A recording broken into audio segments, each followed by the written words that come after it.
به الله تاسو کې چې تعالی ما دومره نعمتونه درکړي تا ما ته پاره سکړي څه قرباني دې کړې ده من نه الله تاسو ته څه قرباني کړې ده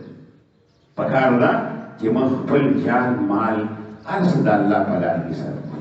وختونه د الله په لار کې ولګو دا وبا راغلی ده سړی دا دعا ډېر وایي اللهم عافني في بدني اللهم عافني في سمعي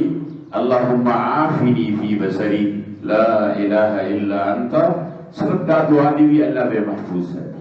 بل خپل ګناهونه پرېږدي او خان د الله په لار کې سره کی قرآن ته توجه سړی د خپل سال شروع د قرآن په تلاوت سره